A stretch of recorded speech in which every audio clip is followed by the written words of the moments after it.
the morning sunrise. In Lions Gate, 'neath the tall fir trees, on your face feel the ocean breeze. Feel the magic that's in the air. In Lions Gate, the fair. Greetings to all as we welcome you to an entire month of Bardic excellence. I am Baron Kinrick, and it is our wish that you can all take your Sunday lion's den outside on your verandas, patios, or backyards. Except, I guess, for the smoke that we have. It'd be fun. And possibly listen in this month to 4 corners of our Bardic world. To start us off, we have Her Ladyship Maire Shiobhan, an outstanding bard and storyteller. She became Bardic Champion of Blathnor in 2018 and has gone on to take the Kingdom Bardic Championship in the same unstoppable year. Holder of the Jean de Lion for Kingdom Excellence in the Arts and Sciences, she has since gone on to become Bardic Champion of Dragon's Lair this year and received her Alimentum Vitae for service and innovation to the kingdom. Her quest is to promote storytelling and oral performance, though she is also well known for her comedy stories and the occasional Gaelic song. Welcome all to Backyard Bardic August here on Lion's Den, and to tonight's teacher, Her Ladyship Maire. Hi, everybody. I'm Maire Shiobhan, or Maire Blackadder. I have been playing in the SCA on and off, first when I was a teenager in the 90s, and then my husband and family came back about 5 or 6 years ago. We were originally from Caid, so big culture shock there, I think, when we came back. I'm a courtier in Blathnor. I am the current Dragon's Lair Bardic Champion. My laurel is Lair Mardir Gala, Mistress Gala up there in Tyree. So I guess if you don't like my class, you can take it up with her. I'm going to go ahead and share my screen and make sure everybody can see my PowerPoint. Does everybody see a purple PowerPoint? I hope you do. If you don't see a purple PowerPoint right now, let me know. I'm going to take that as a yes. There are question breaks built in throughout the presentation. So at that point, let me grab my water real quick.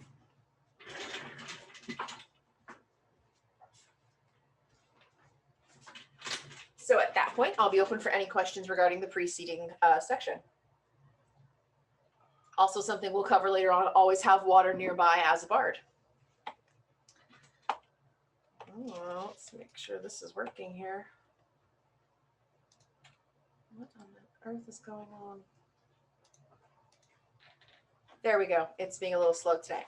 So, topics we are going to cover tonight: the role of the bard, how to build your story, audience participation, your pacing, which is always important, your physical presence, inflection, your projection, and some memorization techniques that I have found helpful in the past. Some of my background is also, while a high school student, I went to the Performing Arts High School in Los Angeles. So I do have some, I guess you could say, formal training. All of our teachers were directors and voice coaches and such. But beyond the Performing Arts High School, I'm mostly self-taught. I do a lot of reading. So I'm open to any ideas and thoughts that you have as well, if there's something that I don't cover that you think would be great for the rest of the audience to know. So your role as a bard. This is something very near and dear to my heart because I am and have always been a Scottish persona. I came in when Braveheart came out and when there was kilts running around everywhere, as some of you old timers might have remembered. So I've always been Scottish. So historically, bards were from noble families of Ireland, Scotland, and Wales. They were generally sponsored by wealthy nobles and lairds for the purposes of writing praise poetry of their sponsors' great and heroic deeds, expounding upon the nobility of their family, or writing praise poetry to the beauty and grace of the laird's wife. In Scotland, bards were also very knowledgeable about their local laws and customs, the drafting of legal documents, and keeping the history of the family that they were sponsored by. Oral tradition, teaching morals and history through stories, was not done lightly. If you ask yourselves, when you're telling a story, what is the purpose? What is your purpose of that story? Is it to teach? Is it to entertain for entertainment's sake, which is completely legit? People do love to be entertained. You want to know before you go, because your purpose is going to be important to how that you're going to present the story. So if you're bringing news from a local shire, or perhaps you're satirizing an unjust political leader, your chosen role is going to be very important with how you portray yourself and your story. I have a famous quote here. When the bard Arwen was offended by Prince Welsh Whiffle of Dyfed, because the prince refused to pay the bard. The bard threatened him with being satirized to the value of 100 stags. Historically, you did not want to tick off your bard.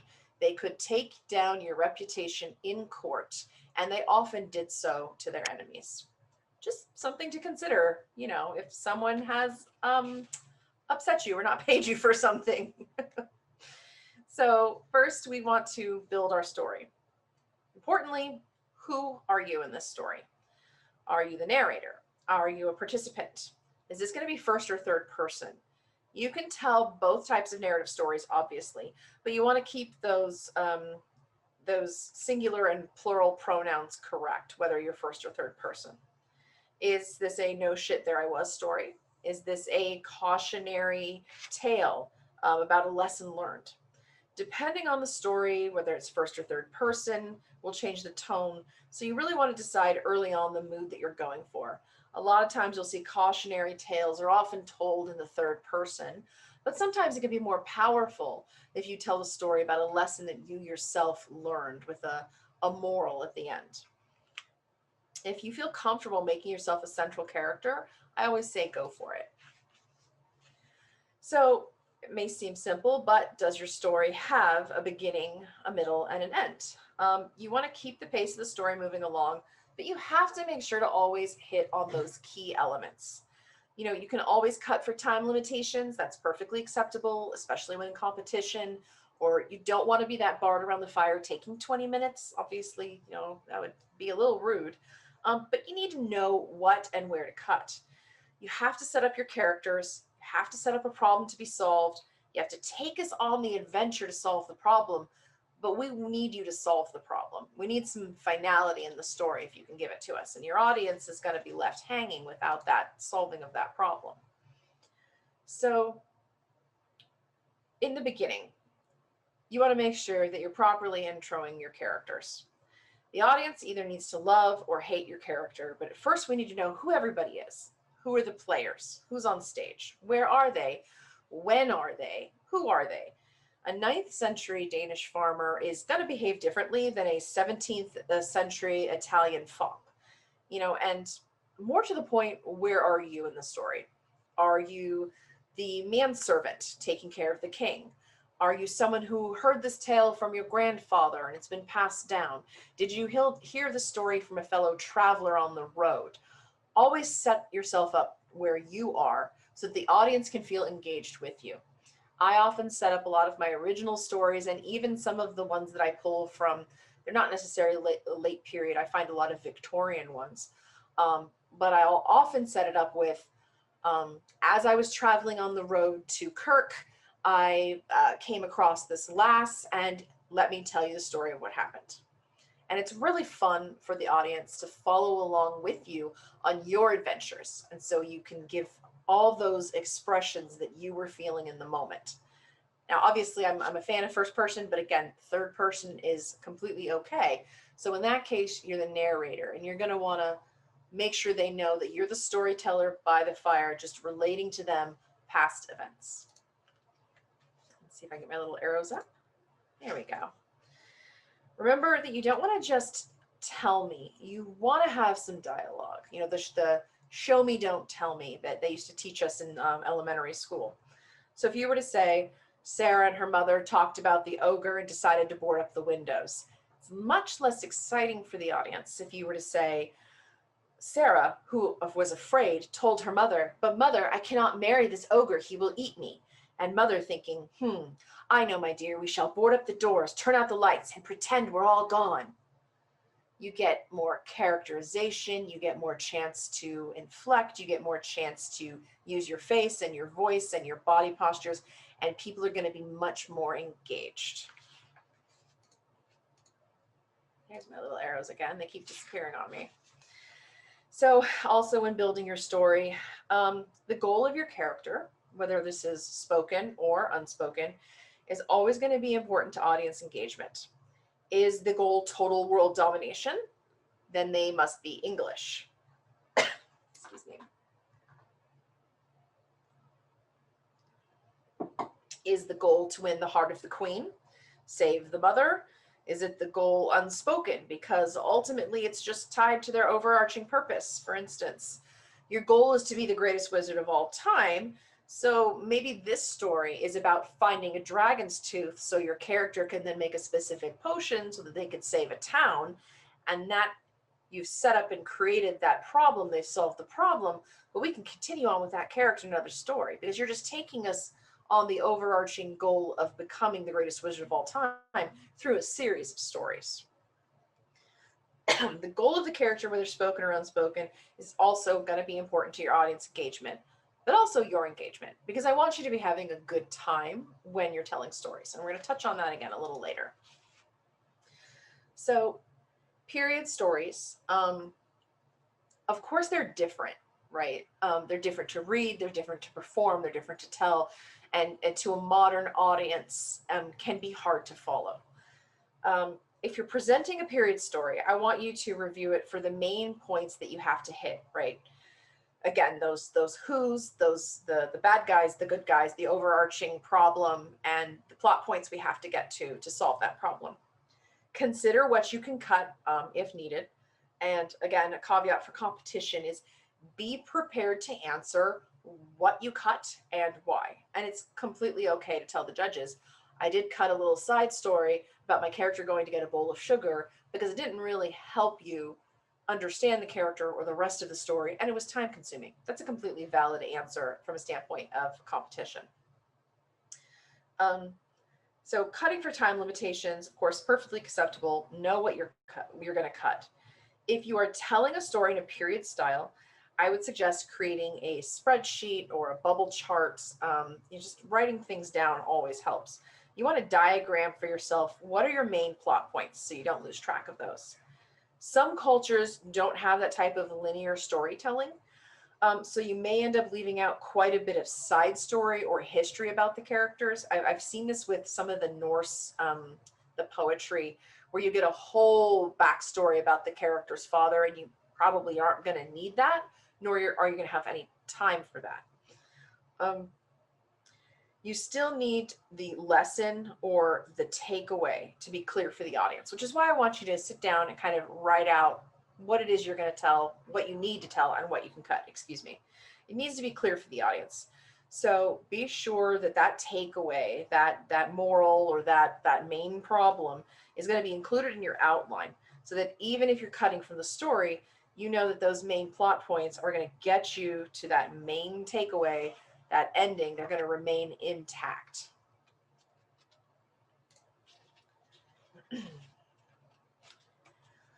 So audience, we're at section summary. So summarize that first section. What is your role as a bard? Who are you? What is your purpose? What is the narrative style you're choosing? You want your beginning, you want your middle, you want your end. Your who, your what, your when, your way, your why, your how. Remember to show me, don't tell me. Please use some dialogue to keep things interesting, for you telling the story and for your audience. What is the goal of your characters? You don't want to lose sight of why they're on this journey in the first place. Create your spreadsheet, track your plot points. Remember, you can cut some details, review what you're doing for important plot points, and that bottom point, again, that caveat for competition, be prepared to answer what you've cut and why if competing. Sorry, I'm going to go back. At that point, are there any questions about section 1?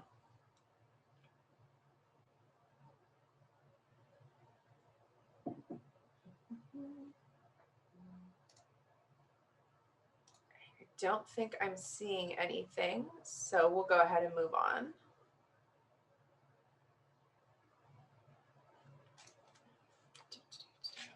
So audience participation, always important. You really want your audience to be involved. So choose or create a story that interacts directly with the audience. Start by introducing yourself. Again, is this the first person, no shit, this is so crazy, there I was story? I just arrived in Ontario from Scotland, and while on my journey, I was accosted by a fae. Or is this more a third person narrative? This is the tale of the most beautiful woman in the land. So beautiful, she's almost as beautiful as the Queen of Ontario. So you can ask a question of your audience that relates to your story arc. This is a favorite little trick of mine that I like to use. I'll lean in, I'll engage, I'll look someone in the eye and say, have you heard of the Bienni, the washerwoman? Speak to people directly on their level. An audience really likes it when you bring them into the story. So I really like a call and response. Do you have some magic words? Do you want them to cheer for your protagonist? Do you need them to make sound effects? Get creative. You don't have to be stodgy or boring. You can absolutely ask for your audience. One side belongs to the family of Fergus and one side belongs to the family of Angus. And when Angus is winning the race, you want the audience to cheer. And when Fergal wins the race, you want the audience to cheer. Go ahead and don't be afraid to interact, engage with them. Let them know that you need their help with the story. For instance, the magic words will only work if everyone in the audience says them. Your job is to create an atmosphere. And this is something that I deal with a lot because as bards, we're not creating a physical item. I don't know how to embroider. I only sew for myself and my family. This is not anything I would give away. But what I'm creating is a mood and an atmosphere and an experience for everyone in that hall or at that competition or around that fire. So the audience wants to be entertained, believe it or not. So inviting them to be part of the story will keep their engagement, and it gives you a barometer for a mood of the room. You may have to work a little harder to engage them. So have a point to the audience participation. When I said earlier, you'll call, who are you in the story? Who are they in the story, right? Are they watching this scene play out as the cheering crowd for the hero? Make them feel as if they have a dog in the fight, I guess is the metaphor I'm looking for. Are you making eye contact with them? Pick out a few people in the audience and make a point of connecting with them, especially the ones that look excited and engaged, and use them to kind of fuel back your own energy. Use them as your home keys. And I try to practice this beforehand so that I remember to do it with my performance. So I might do it in front of my family or with my pets or at a point in my room, but use those home keys to come back to so you're not floundering visually and so you're not looking down, right? We never want to look down. Using those folks in the front row is always helpful for me. Looking them in the eye when you ask questions is a great way to engage those folks, but don't forget the back of the room, because sometimes people just need to sit in back for whatever reason, or they showed up late, but it doesn't mean they're not as interested in your story. So try to play to everyone as best you can. Kind of give yourself a compass point to go to. Don't worry if everybody isn't completely quiet. I know we've heard probably, a lot of, there's been people that talk at court sometimes. There's people that will talk at a feast sometimes. The Globe wasn't completely quiet either. And Shakespeare didn't have a completely rapt audience unless there was a big dramatic speech going on. Sometimes you're going to need to raise your voice to be heard through the din, and that's okay. You might only be getting the front half of the room, but don't underestimate the value of pausing, lowering your voice. From time to time, take a quieter part of your performance, slow it down. That can direct the attention back to you more than you realize. If your audience is quiet and particularly attentive, I want you to continue to use those same tools. Your eye contact, respond to their reactions, and use your inflection to hit those specific words that are going to be really important to your story. You have the option of being slightly softer with your voice for instances to invoke the mood, but it's going to be a constant moving target. So practicing beforehand, deep breaths when you're getting nervous, remaining calm and in control of your responses and your actions are going to allow you to react in real time. So practice, practice, practice. Because if you don't know your piece, or at least, and we'll go on to this a little bit later, if you don't know your main plot points, because you can fill a lot of stuff in as a storyteller, it's really a great medium, you're not going to be as on point. You're going to be nervous, because we all get nervous. I get nervous. I've always struggled with stage nerves, but practice will always help you get through that. So your audience, how are we going to tell if they're engaged? Are they giving you the active listening symbols? Are they paying attention to their body language? Are they looking at you? Are they making eye contact with you? Are they responding when you ask a question? And are you looking back at them and trying to make eye contact? Are they looking, when you're looking at them trying to make eye contact, are they looking back at you? So if you go back to a section of the audience 2 or 3 times and they just aren't paying attention, they're not looking at you, they're not responding, they don't stop talking, you actually don't have to keep working that section. You don't need to waste your energy. If there's a certain area that just isn't going to give you that energy back, I want you to just retract that and use it on the audience members that are engaging with you. I want you to go ahead and save that creative focus if you need to. Don't feel the need to keep trying for a section of the room that just isn't going to listen to you. So if the whole room isn't having it, right, this can happen sometimes at a feast. It's particularly difficult as a performer in some of these rented halls to really project your voice properly. They're not stages. They weren't meant for it. So if you just can't grab the room, go ahead and turn your attention to just the high table. Go ahead and play your piece for the king and queen, for the baron and baroness, for maybe those few people closest to the high table. Or if you need to, feel free to wrap it up. Again, I want you to respect your time and your energy and your creative focus as just as important as anybody else's, because your storytelling is your art. So section 2 summary, create those opportunities to interact with your audience. Set your scene, help them care about what's about to happen by inviting them to be a part of your story. Giving them something to do is a fantastic trick. You don't have to do it. It's just something I like. Using your magic words, cheering for the hero, letting them be a part of it, asking them questions. Picking your home keys, your friendly faces to hit whenever you need to make eye contact or center yourself. It is completely okay when you're nervous to look at your spouse or best friend or Laurel if you just need someone to kind of focus you and set you down. Sorry, I'm just going to close something up for a second. Using your front rows, but don't forget to try to play to the back and engage the back as well. Use your voice volume to draw them in or get their attention and invoke the mood of your scene. But if you can't engage a section, I want you to move on because your energy is valuable. And this is also a question break if anybody had any questions.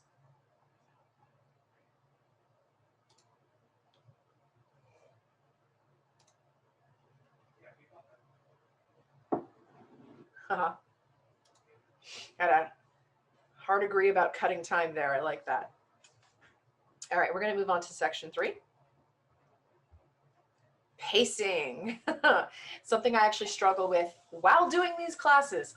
I think this might be the 4th or 5th time I've taught this, and I still have to remind myself to slow down.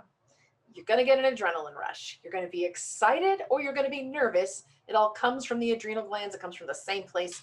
Either way, you might have the jitters. So pacing is important not only for entertainment value, but just so that you don't feel like you rushed it and you sit down and you're like, darn, I boffed that. I didn't do my best. Pregnant pauses are fabulous because adrenaline can make you speed up much faster than you would normally talk. As a storyteller, remember that you're directing the emotional responses of the audience. So you want them to be able to follow along with you. Unfortunately, this is going to mean being in control of your pacing, your facial expressions, and your physical movements, which a lot of people move nervously or speak quickly nervously, and it's completely common. Going back to that practice your stories or your poems, of course, helps, but using pregnant pauses to slow things down before an interesting moment can be very helpful to up the dramatic experience. Your initial reaction is always going to be to run through your story as fast as you possibly can because you just want to get it over with and sit down because I suck and I'm so embarrassed.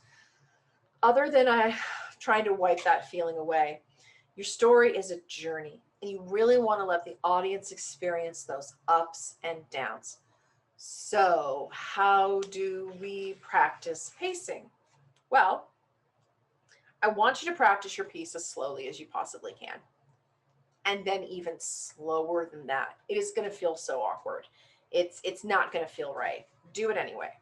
I want you to make notes in your script or your book or your outline, wherever you need to slow down. Make a big red note for yourself. Slow down here.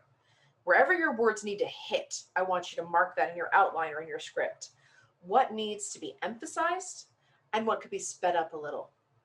After you have practiced slowly and you feel really in control of the words and the pace, go ahead and start it at a normal pace and see how it feels. Are you remembering your pauses?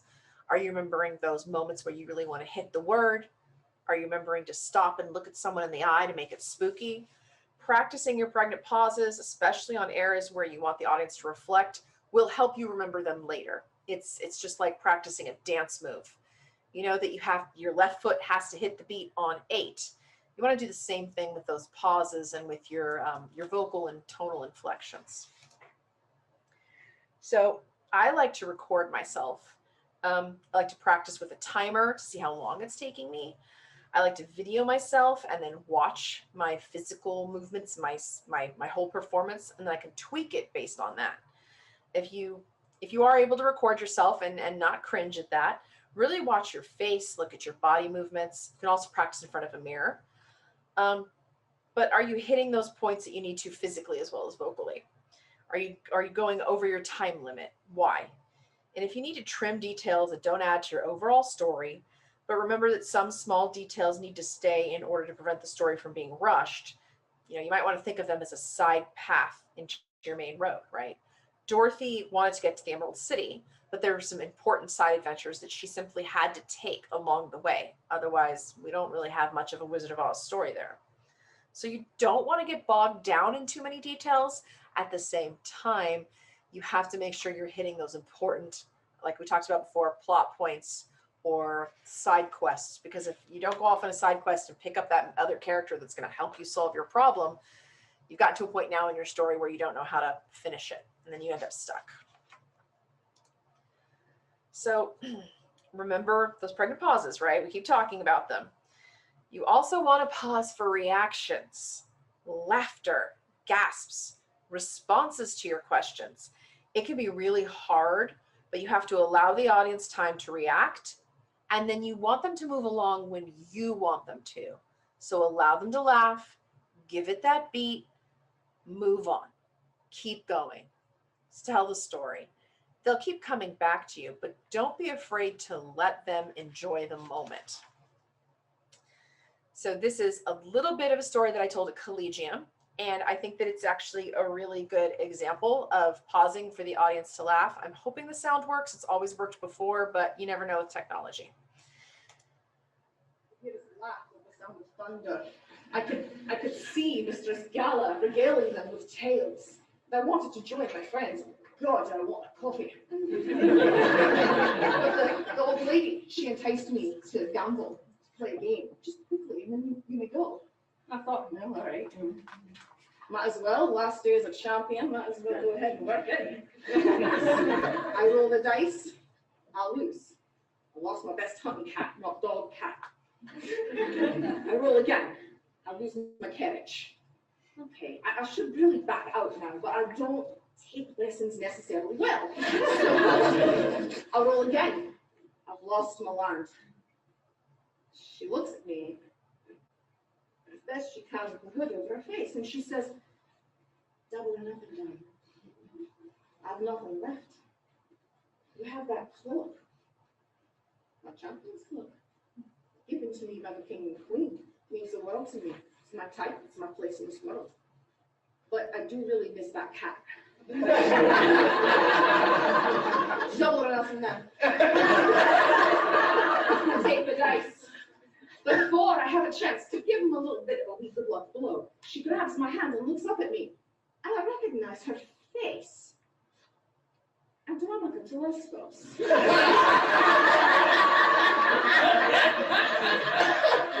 She squeezes my hand because she's a warrior, as you know, a warrior poet. And as she lets it go, my hand releases and snake eyes crack. She says, hand over the cloak, Maire, the tide is gone.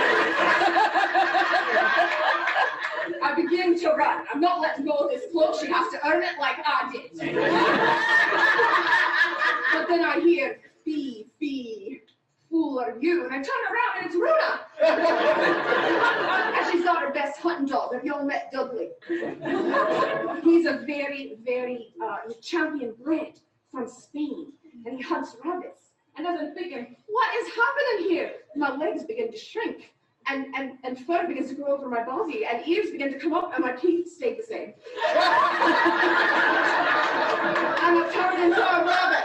And I realize I'm in for it now, because Dudley's going to have me for dinner. And I'm running, I'm trying to get to my friends, but they're further and further away, and I can hear Dunstan's laugh echoing off into the wall. And I can't reach her, I'm going,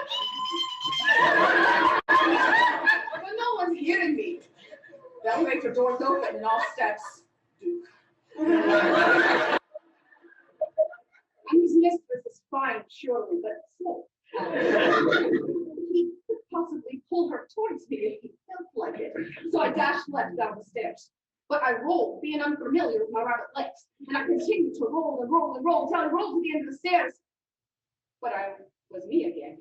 So the magic was broken, surely. And now, I stand here, looking at you two. And I simply ask this of you, your majesties, if I may, no matter who you choose today, the warrior poet or the huntress songstress, watch them closely.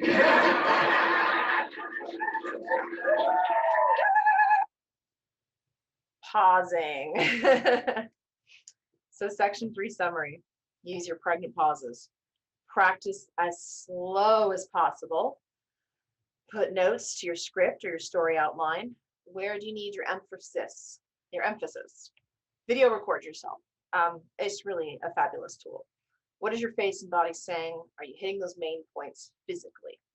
Practice with a timer. You don't want to drag on. Details can help make the story better, but please don't get bogged down in them. Pause for those audience reactions. Let them enjoy themselves. But unfortunately, always be in control when possible. We're always going to have bad days, and we're always going to have good days. But as much as you can, practice so that you can be in control of your reactions and you can react back with the audience.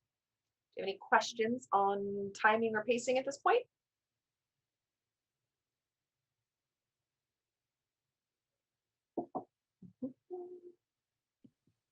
Yes, it looked like there was a question about music. Oh, what is that? Let me see. Does this work for songs like story-like songs? I'm imagining that's more of a musical story than an actual song. Shiobhan, can you elaborate a little bit there?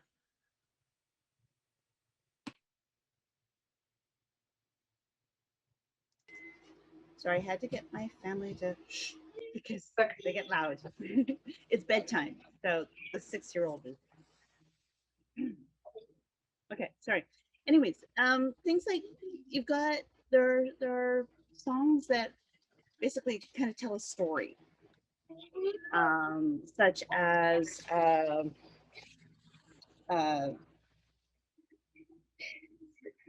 open. I'm trying to. Of course, all the names of the songs have all disappeared out of my head now. So they tell a story through each of the verses, kind of progressing, and so and is just seeming where the pauses and emphasis, practicing those and like slowing it down so that you can emphasize parts of that story through the song. Am I making it clear? Yeah, no, I think that makes sense. I mean, I think you've kind of answered your own question though, because if you're pausing and slowing things down in a song because you want to emphasize that point, then yeah, that would absolutely work.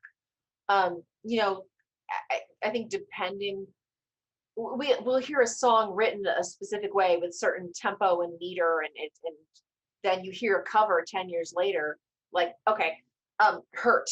When Johnny Cash did Hurt, it's a completely different version of Hurt than Nine Inch Nails. So I would say, yeah, you can absolutely do the same thing with a song and make that your own through the pausing and the emphasis. You can change the melody to suit your voice. If you want something to be sadder, slowing it down, definitely. Again, same caveat for competition, be prepared to answer why you did that or how you changed it. But I don't really see a problem with that. No, I think that the same kind of ideas work for song stories or story songs. Definitely. And thank you for the question. I actually haven't gotten that one before, so that's a thinker. Okay,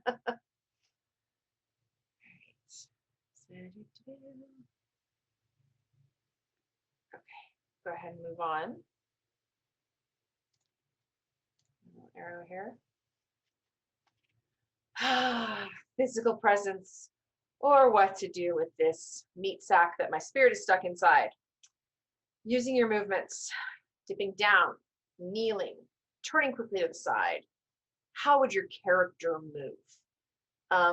In these photos here, you see myself and the current Kingdom Champion, Andromaca Tulescos, who is my very best bardic frenemy. We compete against each other quite often in trade championships, and I love her dearly.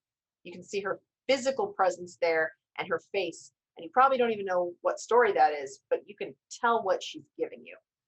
The upper picture there, I'm leaned over because I'm the washerwoman. I'm the old lady. So I was hunched, I was hanging down. How would your character move? You can embody that character with even just the slightest of physical movements, and to help differentiate between which character is talking when. So you want to use your body movements as much as you can. We'll touch on that in a little bit. But using your body movements to enhance the line, the mood, or the point.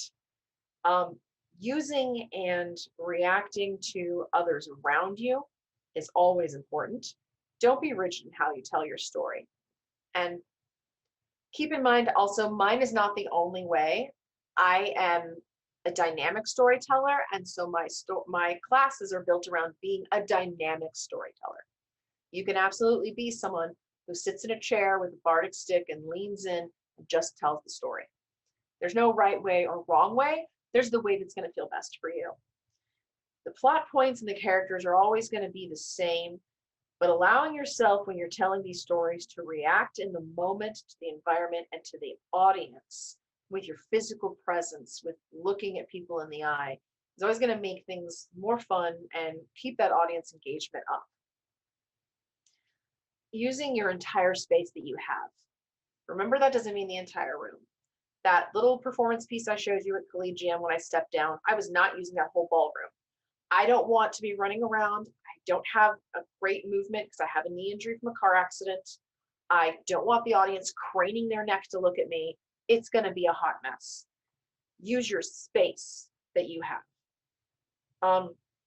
Find your sweet spot as much as you can in that space and try to use it for the biggest parts of the story.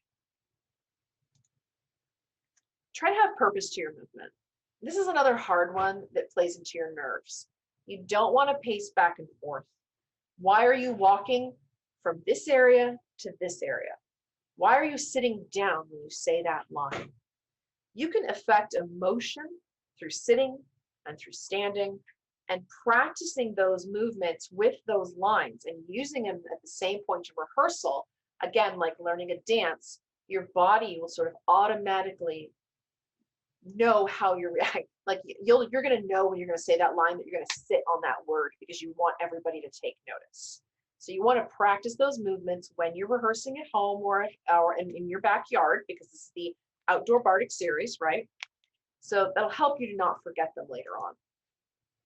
And really importantly, what is your face saying? I want you to practice in front of the mirror. Are you emoting enough? Are you emoting too much? Oftentimes I make what I call the I'm listening face, and apparently it is not an interested, I'm listening face that I think that I'm making. I've had people ask me what's wrong before, which is never pleasant. And apparently I am not affecting, my paralanguage is not reflecting what I think it's reflecting to the other person I'm having a conversation with. Most importantly, because none of us are going to be 20 and perfectly healthy forever, is that I want you to only do what you are physically capable and comfortable doing. So just like I said a moment ago, if you need to be seated the entire time, then please do so. Use your arms, look up. You can gesture however you need to do. Use your hands, use your posture, use your facial features. Consider a prop, a bardic staff, a pipe, a hat, a feather, whatever you need if you can't be super mobile in the moment for whatever reason.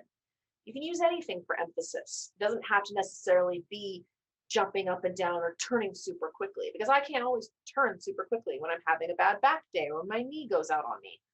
So I don't want a single person pushing their physical limitations or comfort past their level, okay? Please remember that. Don't ever let anyone make you feel like you should push yourselves. It's a shorter section, so we'll just summarize again.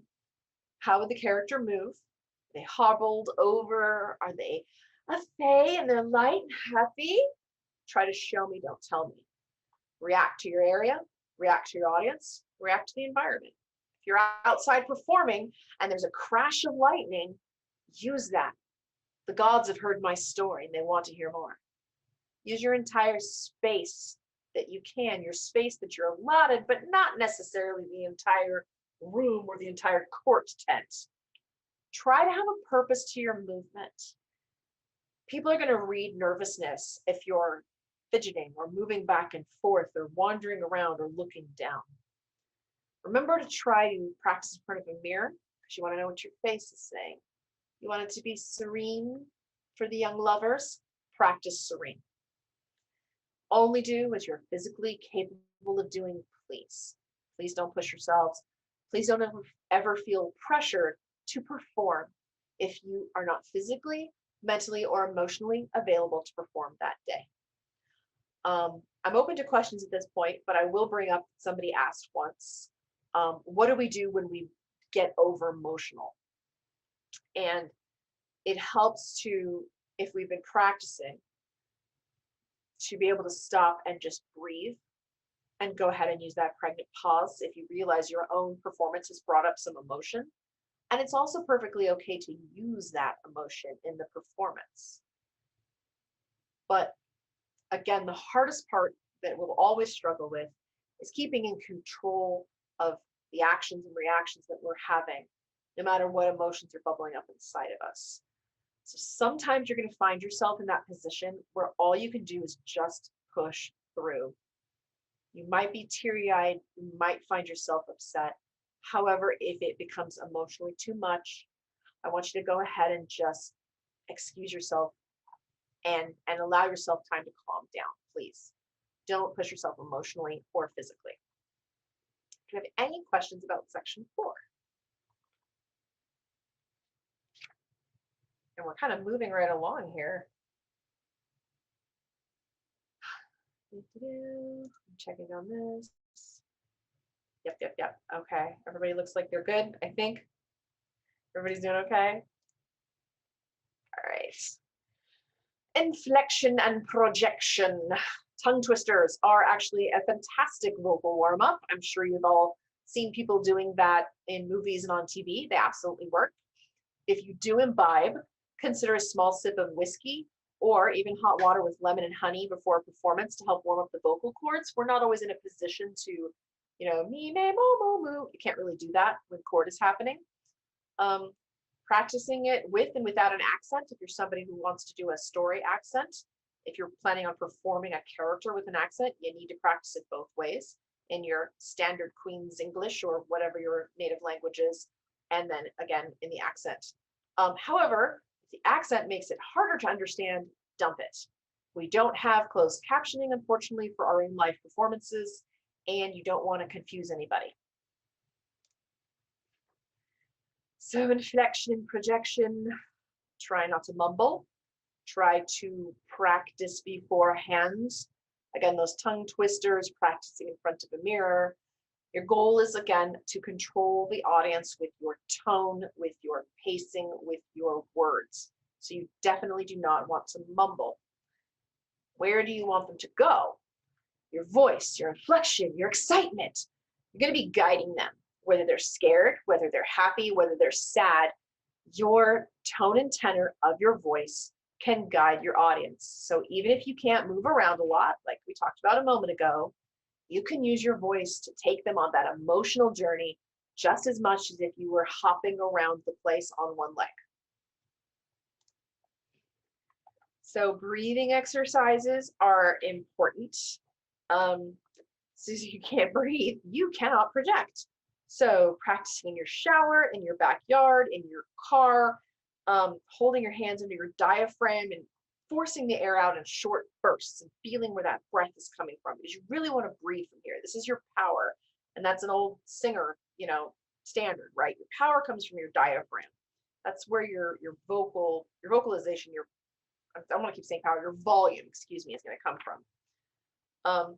Holding a note as long as possible and practice holding that note again and again and again and trying to get louder and staying on pitch, whether or not you can sing. Try to hold a note for a long time to practice projecting and, sorry, I just lost the word, controlling your breathing. Core strengthening exercises, if you can do them, will help with this. If you can't do like a traditional sit-up, you can do planks. You can also do, this is part of the Suzuki movement, each knee saut, which my French theater movement teacher used to torture us with. If you can do this again, and if you can't, please don't. But holding your legs up, tightening your core, and try to say your lines, or say the Pledge of Allegiance, or sing a song. And that's a really good core strengthening exercise and will help you practice your projection. Again, please, caveat as always, only if you're physically able to. Other things you can do, you can sit against a wall, you can do a modified wall sit, you can do a plank. Anything that keeps your main core muscles engaged while you're practicing those lines is always helpful. Wow, I think I just pushed a button. Apologies. How did I do that? Wow, folks, and we're taping it, so that makes it great. Okay. So that was an even shorter section. So your vocal warm-ups, your warm water and your lemon, maybe a nip of whiskey before performing to warm up your vocal cords so that you don't harm them, so that you don't crack and pop, so you don't cause yourself physical pain.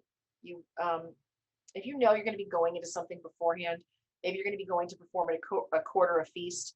I like to remove myself beforehand. At feast, I go outside and around the other side of the building and I practice a few times, just so that when I get in there, I'm already pre-warmed up. If you're trying an accent for a story and it makes you too hard to understand, and run this past friends, because you're always going to understand what you're saying, right? Perform it for your family. And if they can't understand you, I want you to dump it. I want you to get rid of it because you're just going to get tongue twisted over that accent. Don't mumble when at all possible. If you catch yourself mumbling, we're talking about that control again.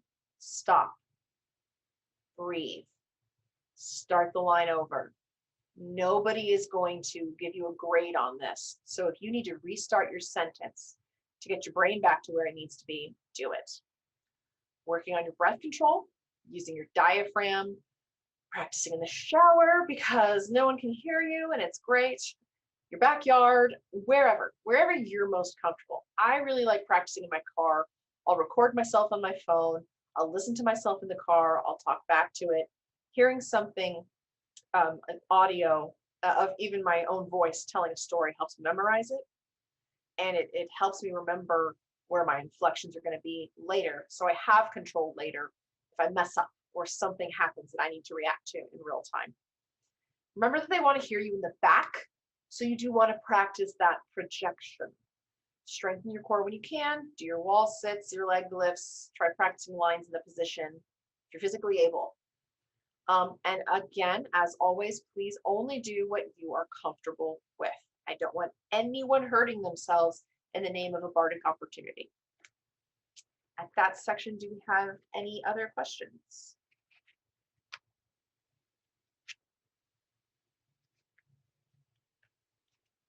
I'm getting a little lost in my notes here, so take a drink real quick. All right, we're going to move on. So memorization techniques. This is another question I get a lot of, and some really basic ones. Repeating out loud section by section. That one I do a lot. I'll record my reading. I'll listen to it while I'm driving, or I'll do the stanza in a sing-song style. So when I memorized a section of Sir Orfeo, I would just repeat over and over and over again that stanza till I like those 2 lines until I got them, and then I do the next 2 lines of the stanza. And then I would connect them. And sometimes I would do them in a singy-songy voice, because that is how my brain seems to memorize things, is by songs. I remember commercial jingles from 40 years ago, because if it's to music, I'm able to remember it. So if there's tricks that you already know that work for you, I want you to use those. Is the piece in meter? Is it iambic pentameter? Use the meter to memorize the stanza, but go ahead and slow it down later once you've memorized it. And while you're speaking, to hit your important points. If you don't know what the words mean, look up the meaning, because it's really hard to memorize a word that we don't use in the normal course of conversation. So writing it down over and over. For some people, they can't write, but if you can, this is a tried and true proven method for memorizing things.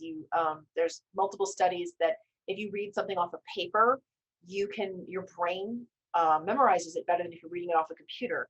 And if you write it down, it's just another way that it gets, indelibly just inked in your brain. You just do it by rote, and it will help you with your memorization techniques if you are able to handwrite. And the other fun thing is, guess what? You can kind of make some of this stuff up as you go along. I want you to memorize your most important plot points, your names, your places, your jokes. Try not to change the names of your characters in the middle of your story. I've never done that. But maybe don't even worry about learning the story by rote. If you can't, you can fill in and add your own flavor, as long as you have these 2 guys are going to start the story. They're going to meet the girl. They're going to get in a fight here, joke about the bridal night, and boom, they finish the problem. As long as you know where you're going, you can fill it in the middle, but practice filling it in, right? Don't make it up the day of. You can keep a little book and write down notes of a vague outline, the way Commedia dell'arte is just a vague outline of what's going to happen in each scene, and you fill in the rest yourself. And that is a completely valid way to tell a story. It allows you to, again, react in real time by adding in the names of people in front of you, or things that just happened at Crown, or you suddenly decided you wanted to tell a story about a fight you just saw and you can fit it into a story you're telling. By all means, do it. It's fun, and people love it when you add them into your stories, unless you're making fun of them. But even then, Baron Gernon said it was okay, and he laughed. So, most importantly, I really want everybody to have fun. Are you having fun? If you're not, why not? Is the story not exciting to you? Is the audience not right for this story? Do you just need to work on it more, right? Do you need to dump it and start over? Is just the style, culture, and theme not right for you? These are all valid questions to ask yourself. So if you're not having fun, try to figure out what is going on. It might just be an off day. It might be, I have tried to tell this story 3 times, and you know what? It's not working. So just like we do with a garb that we're having trouble with, put it in the timeout pile and go to something else. Don't keep trying to do something you're not excited about, because it's going to kill your creative joy. So I will flip back and forth between Commedia dell'arte and trying to memorize 16th century poems written by Isabella Whitney. who was the first secular female poet to sell her poetry under her own name. But my brain is not memorizing things the way it did even 5 years ago. So it helps me sometimes just put the book down and move on to something else. And I want you to have that freedom to do that for yourself as well. But as always, whenever possible, be well rested, please be hydrated, and please be prepared. It's the only person at the end of the day that can help prepare you is really you, because you've got to take that time to practice and hone your skill, just like the fighters, just like the rapiers do, just like any of the martial arts. And so that is actually the end of my full class presentation. If there are any questions, comments, or thoughts, I can take them now. If not, I really appreciate y'all joining me. I wasn't sure that the class was still going to be going on when I agreed to it six months ago now, just because I thought maybe everybody would be done with online classes, but there it is. I'm also available for questions if you have any later on. This is my email. But at this point, I'm open to any questions you may have.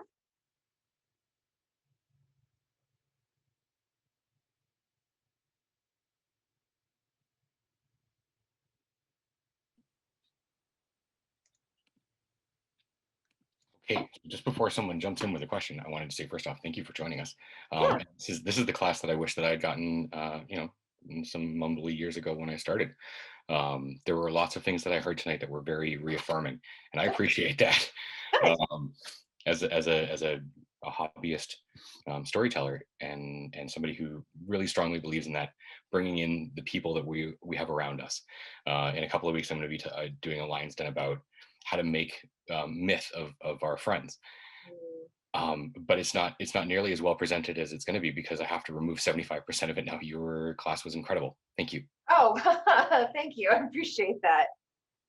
I look forward to seeing that class. That would be a lot of fun. I hope everybody joins this class as well. I think bards have to support each other 100%, like as much as possible, because I think that we get a reputation for being catty diva performancists. And actually, while I have y'all here, I'd like to just go ahead and soapbox for a moment, if you don't mind. Bards can be anything. You do not have to be a storyteller. You don't have to be a singer. You don't have to play. You can be whatever you want and call yourself a bard. I have another class called Bard 101.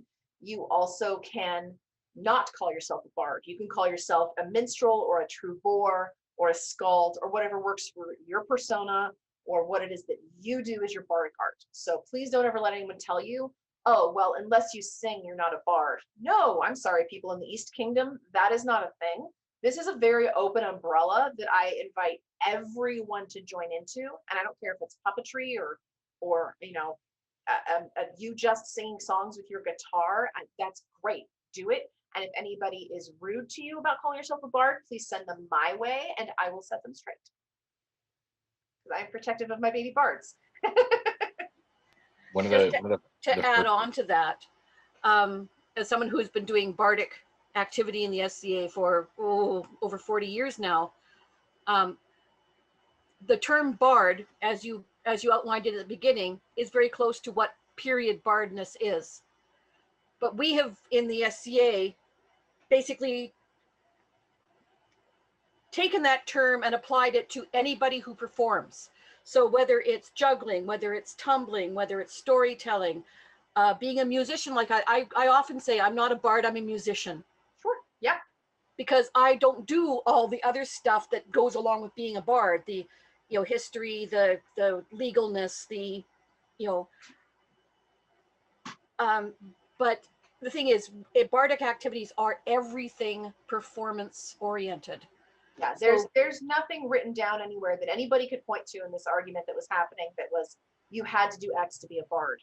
It is a very catch-all term that we do use in the SCA. But again, you say I'm a musician, not a bard, and that is completely valid. I can't tell you, no, you're not, you are. And if you say I'm a minstrel, then you're a minstrel because that's how you're choosing to tailor your art, and that is completely legitimate. And I want everyone to have that. I'm so glad that you have that feeling and sense already because you've been around a long time and you have that understanding. but I see a lot of new bards, or I've had a lot of people say to me, I can't be a bard because I don't sing. I'm like, it's very frustrating for me to hear people say they can't be a bard because of X. I don't see anything stopping you from being a bard but your own comfort level. And so I invite everybody in under the big tent that we've created, because as you say, this is a catch-all term we're using in the SCA. So we're not going to exclude anybody. Yeah. And thank you for your insight. I just wanted to pop in and say that one of the first bardic performances I ever saw was joke telling. Yeah. And it was awesome. Yeah, why not? Right. They're having a good time. The audience is engaged. That's their art form. We have stand-up comics, right? I'm sure some of you have probably heard of the flitting, when bards would throw insults back and forth at each other. So a lot of the things that we already do in our modern life have been done, right? We all know hundreds of years, thousands of years before, because humans are humans. We're going to insult each other for fun, or we're going to sing a bawdy song for fun, or we're going to make fun of our Baron and perform it in Kingdom Championship and make him embarrassed. I've never done that. If anybody ever or has seen or remembers seeing Pain of Wood Rising's magic shows, that's bardic. Absolutely. And man, he had the whole room when he performed. Yeah. Yeah. And that's why I love that we do have so many terms that we can personally choose to identify as if we want to as a bard. So like I love the word jongleur, and I love minstrel, because I feel like if you're someone who thinks, well, I'm not a bard, but I do all this kind of cool little stuff, it's like those are some fun other kind of catch-all performance artist terms that I like as well.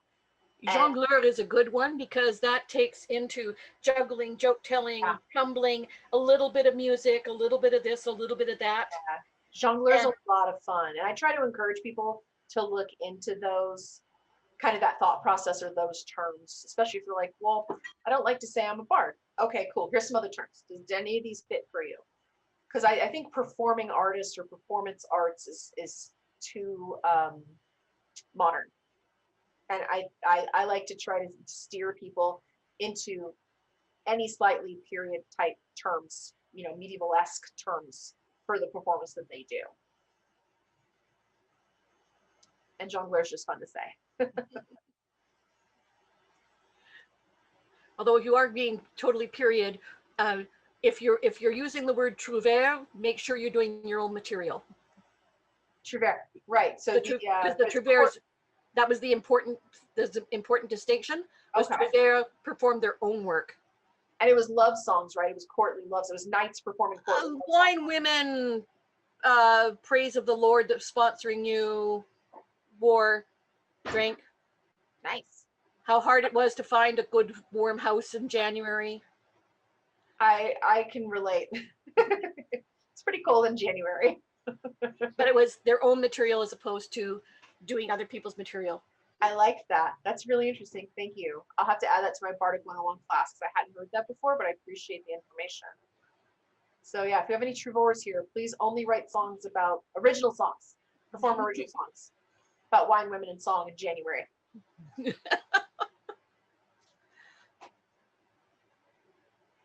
Oh, so Shava. Filks. So contrafacting is 100% yes. period.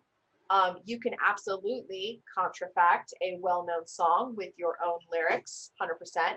You can do that to modern songs or period songs or period-esque songs. The whole point of contrafacting or filking was that somebody would be able to take your broadside sheet and know the tune already and be able to sing along and learn the song. So I've done that at a feast before. I took House of the Rising Sun, the Animals version, and I wrote a song about my Baron and Baroness and their love for each other, because everybody knows House of the Rising Sun, so I didn't have to come up with a melody or anything. I just wrote the words in 10 minutes. So yeah, absolutely. Filks, contrafacting, all of that falls under the Bardic umbrella. So if you really like singing, yeah, learning period pieces is great, but I love it when people bring original pieces, even if it's just a filk or a contrafact. I shouldn't say just, but that's original. Love it when people bring that to the table and expound with their own talent on that. Please do so. I'd love to see it at the next event. Challenge Shiobhan. If it was good enough for Martin Luther and all his hymns, yep, Now, who are we to fight on that one? Yep. And thankfully in Ontario, we have a lot of amazing musicians, musical talents and musical, hi Kitty, musical laurels. So if anybody's wondering, you seem to have a wonderful musician here that you can hit up for information. And I'm sure everybody knows Mistress Piper, Elizabeth Piper. She's incredible Yes. musician. We're very lucky in Ontario. We have some great bards and performers, and everyone I've met has been just very welcoming, and I'm hoping that we can continue that. I'm just going to task everybody here to be welcoming to any baby bards, and please say the same thing that I did. They can be a bard and perform in any way that they want, or they don't have to call themselves a bard, but don't let anybody be scared away from the bardic arts, because we have to continue to grow as a society, but also as part of the society. We're only going to get more bards if we are welcoming 2 new bards. So it's really all behooves us to be kind to other performers.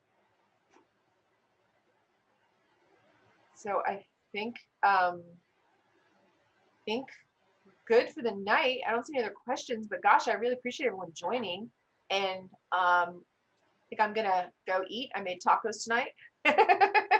It's taco night.